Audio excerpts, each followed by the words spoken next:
अगर आपको sea food खाना पसंद है तो हो सकता है कि आप क्रैब यानी कि केकड़े का मीट खाना भी पसंद करते हो, क्योंकि इसका स्वाद तो है लाजवाब होता है। समुद्र में लाखों जीव पाए जाते हैं जो लोगों का स्वादिष्ट खाना बनते हैं।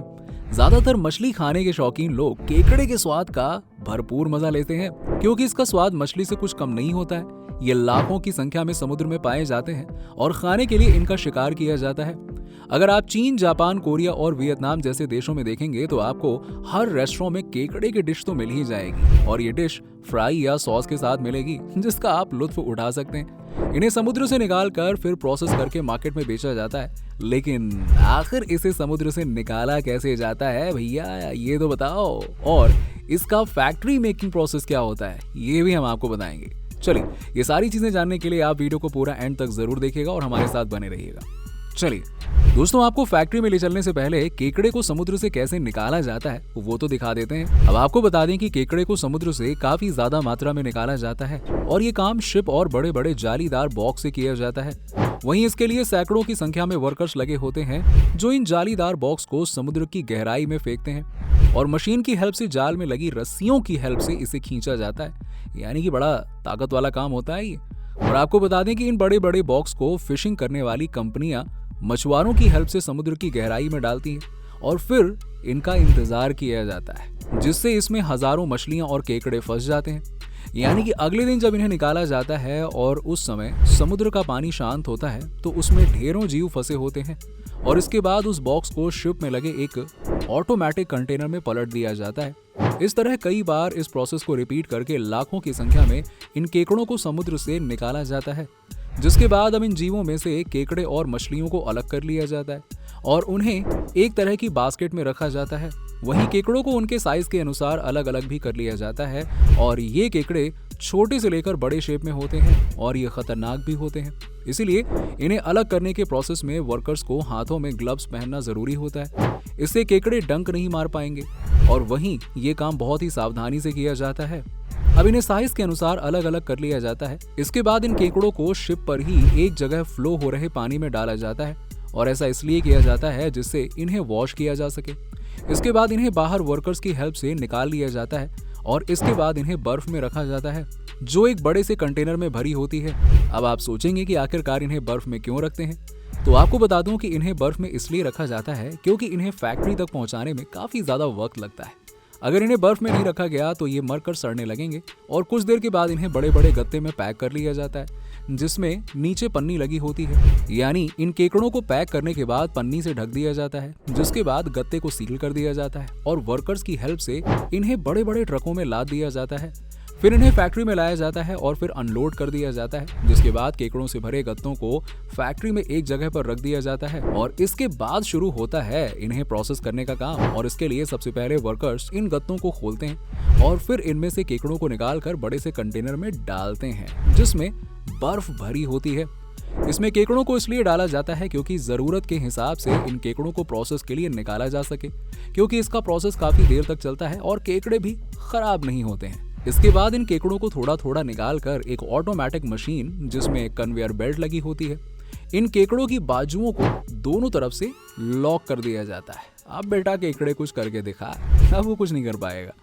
और फिर इन्हें आगे बढ़ा दिया जाता है और आगे के प्रोसेस में एक स्पिन कर रही डाइस इनकी मजबूत खाल को निकाल देती है और इसे निकाल कर रख देती है। वहीं आगे जब इसे बढ़ाया जाता है तो वहां पर एक पानी का फव्वारा लगा होता है, जो पानी से केकड़े के अंदर की गंदगी को साफ कर दिया जाता है और फिर इन्हें आगे कन्वेयर बेल्ट की हेल्प से बढ़ा दिया जाता है, जहां दूसरी तरफ एक कटर मशीन लगी होती है जो इन केकड़े के बाजुओं को धड़ से अलग कर देती है। वहीं बचा कुचा भाग आगे लगी ग्राइंडिंग मशीन धड़ से अलग कर देती है, जो इस तरह करती है और आप इसे देख ही सकते हैं। वहीं इस काम को वर्कर्स के द्वारा भी फैक्ट्री में किया जाता है और इसके लिए इन केकड़ों को कन्वेयर बेल्ट पर रख दिया जाता है और फिर इसके किनारे खड़े वर्कर्स इन केकड़ों के पार्ट्स को चाकू की मदद से अलग कर देते हैं और फिर इन्हें आगे बढ़ा देते हैं, जहां पर वर्कर्स के हेल्प से इनके पार्ट्स को अलग अलग कर लिया जाता है। ठीक है, अब उसे बास्केट में रख दिया जाता है और जब ये काम पूरी तरह से खत्म हो जाता है तो इन बास्केट में रखे केकड़े के पार्ट्स को पैक कर दिया जाता है। इसके लिए ये काम वर्कर्स की हेल्प से किया जाता है और इन पार्ट्स को एक पॉलीथिन में रखा जाता है और फिर इन्हें बांध दिया जाता है और इसके बाद इन्हें पेपर के बड़े बड़े गत्ते में पैक कर दिया जाता है और फिर उन्हें टेप की हेल्प से सील कर दिया जाता है। अब जब ये काम खत्म हो जाता है तो वर्कर्स की मदद से इन बड़े बड़े गत्तों को एक जगह पर इकट्ठा कर लिया जाता है। और आपको बता दें कि जिन गत्तों यानी कि बॉक्स में इन केकड़ों को पैक किया जाता है उस पर केकड़े की प्रोसेस करने वाली कंपनी का नाम होता है। आखिर में इन बड़े बड़े गत्तों को गाड़ियों पर लोड कर दिया जाता है और फिर इन्हें मार्केट में सेल करने के लिए भेज दिया जाता है, जहां से आप इन्हें खरीद कर पका कर बढ़िया लजीज तरीके से खा सकते हैं। वैसे आप इन्हें मसाले के साथ फ्राई कर सकते हैं और सॉस के साथ इन्हें खा सकते हैं और ये काफी रिच प्रोटीन फूड होता है। ये काफी ज्यादा डिलीशियस और मसालेदार होता है। वहीं इससे कई सारे फायदे भी हमारी बॉडी को होते हैं, लेकिन ज्यादा खाने से नुकसान भी होता है। क्रैब मीट का सेवन हेल्थ के लिए कई सारे गुणों से युक्त होता है। क्रस्टेशियन यानी कड़े खोल वाले केकड़ों की प्रजाति में तमाम तरह के केकड़े होते हैं, लेकिन इनमें से कुछ क्रैब का सेवन किया जाता है। ये सी फूड तमाम न्यूट्रिशन तत्वों से भरपूर होता है। और आपको बता दें कि क्रैब का मांस ब्राउन कलर का होता है और इसमें विटामिन और मिनरल्स की बहुत ज्यादा क्वांटिटी होती है। इसके अलावा क्रैब मीट में vitamin B12, selenium, zinc, iodine जैसे फायदेमंद तत्व मेनली पाए जाते हैं। इसीलिए आप केकड़े के मांस को अपनी डाइट में शामिल कर सकते हैं। और आपकी जानकारी के लिए बता दें कि केकड़े के मीट का सेवन एनीमिया की समस्या में बहुत फायदेमंद माना जाता है, क्योंकि इसमें मौजूद न्यूट्रिशंस जैसे कि विटामिन B12 और फॉलिक व आयरन एनीमिया की समस्या में बहुत फायदेमंद होते हैं। इसके अलावा विटामिन की कमी से होने वाले एनीमिया में कम हुई RCB के लिए इसका सेवन बहुत ही फायदेमंद होता है। वैसे आपने केकड़े की समुद्र से लेकर फैक्ट्री तक की मेकिंग प्रोसेस तो जान ली है और इससे होने वाले शरीर के नफा नुकसान को भी जान लिया है, लेकिन इन केकड़ों की लाइफ साइकिल कैसे होती है, क्या कभी सोचा है आपने? इससे पहले आपने इन्हें मार्केट से खरीदा और झटपट फ्राई करके खा लिया। इसीलिए हमें ये जानना जरूरी है कि इन केकड़ों की लाइफ साइकिल क्या होती है, तभी तो पता चलेगा कि ये कैसे समुद्र के तल में पाए जाते हैं और इनका मीट स्वादिष्ट होता है। आपको बता दें कि केकड़े की कई वैरायटी पूरी दुनिया में पाई जाती है, जिनकी संख्या करीबन 800 के आसपास होती है। और ये तो आप जान ही गए हैं कि इनकी कुछ ही वैरायटी खाई जाती है और ये वैरायटी अलग अलग महासागरों में पाई जाती है। इसमें से कुछ ऐसे होते हैं जो ताज़े पानी और ज़मीन पर रहना पसंद करते हैं, वहीं कुछ समुद्र की गहराइयों में रहते हैं। वैसे इनके 10 पैर होते हैं जो काफ़ी ज़्यादा मजबूत होते हैं। इसके अलावा इनकी बॉडी में मजबूत खोल पाया जाता है और उसके अंदर ही रसीला और स्वादिष्ट मांस होता है।